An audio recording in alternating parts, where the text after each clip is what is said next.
Hi, welcome back to the Winning Edge Talks podcast. This is Vishwanath, your host. I'm a sports mental conditioning coach, counselor, author, blogger, and podcaster. Is it only about the bats or is there more to it? Is the topic of this episode. On Sunday, the 13th of April 2025, an article published in Times of India caught my eye. It was titled, "It's not the size, it's the science. Has bats got smarter?" This article described how cricket has become heavily loaded in favor of the batters with evolution in the science of making cricket bats. Over the years, as cricket evolved, flat bats gave way to bats with curved blades, thick edges and more meat in the sweet spot around the middle. These days, even shots that take the edge of the bat fly past the boundary line. The prevailing trend to hit big shots frequently and post big total has been heightened by the advent of T20 franchise cricket all over the world. Modern day big hitting spree has caught the fancy of youngsters whose first response to the ball is to see if they can clear the boundary, and if the ball is not there to be hit, they go for the safer options. Bat manufacturers have begun making custom-made bats to suit different formats and different game situations. The batters' kits these days consist of more than one bat. Bats custom-made to suit different formats, game situation, and batting positions. Big lusty hitting and huge totals has increased TV viewership and has brought more and more spectators to the stadium, especially the T20 format. Spectators, though not with bad intention, want to see the batters thrash the ball to all parts of the ground. The entertainment sixes and fours provide is unmatched. The odds are heavily tilted in favor of the batters and unjustly against the bowlers. With the bowlers on the receiving end, the game of cricket gradually began to lose its sheen from a holistic point of view. It was time for ICC and its member bodies to step in and restore balance between bat and ball. In the year 2017, they came up with the restrictions on the maximum height, width, thickness of the bat. Batters and bat manufacturers had to abide by these regulations. Today, in the ongoing Tata IPL 2025, we see umpires use gauges to check the dimensions of the bat of every batter who walks to the pitch. Whether the restrictions on the dimensions of a bat has brought in the right balance between bat and ball, and whether cricket rules need to be tweaked further is a topic for another day.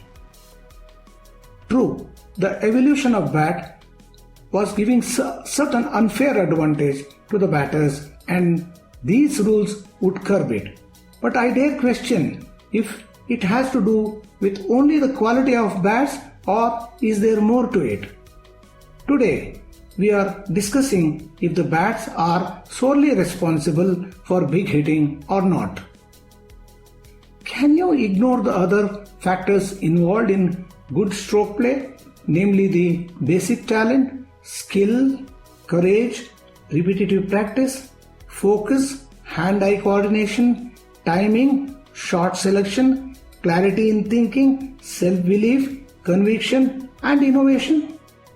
These are also essential to play big shots. These qualities are learned by batters through countless hours of practice, determination, sacrifice, commitment, and discipline. When batters want to add new skills to the repertoire, they need to practice those shots endlessly until they get it right. They practice these shots in the nets before the match to see that the execution is happening to their satisfaction. And during those moments in the match, to execute these shots effectively requires self-belief. Simply to say the bat will do the talking is far-fetched. The bat is only a tool, and the batter using this tool is as important.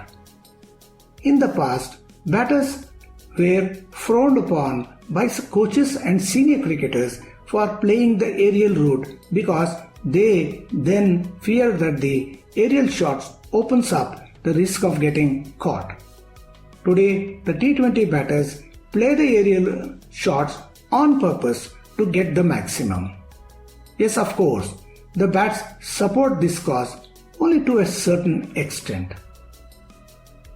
In order to hit long and deep into the stands, batters need to take the risks, bat fearlessly, knowing fully well that if they have to be ahead of their competitors, they have to bat daringly and fearlessly.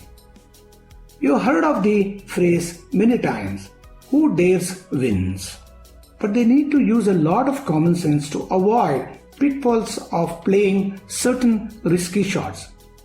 They know that it is a thin line that separates carefree and careless batting. Pinch hitters are specifically given this role to play aggressively and gather as many runs as possible. It's a gamble that can go either way. They sometimes end up getting caught at the edge of the boundary owing to the acrobatics of fielders standing there. I remember the old proverb that says, "A bad workman blames his tools." Using the same analogy, we could say, a batter who isn't skilled enough can't blame his bat for his failure.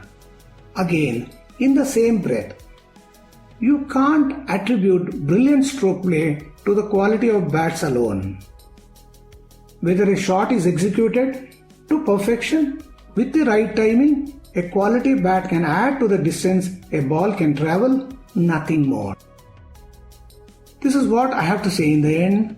It's not just about the bats, it's also about the batter's skill. Dear listener, I am happy to share with you that I launched my book, Handbook of Cricket Psychology, co-authored with former first-class cricketer and BCCI umpire K. Srinath, on 14th March 2025. This book is the first of its kind in India. I would like to remind young and upcoming cricketers not to ignore the mental aspects of cricket. It is as important as the physical display and skills. The paperback version of the book is available online in Amazon and Flipkart. The ebook version is also available online. Bye for now. We'll catch up with you for my next episode.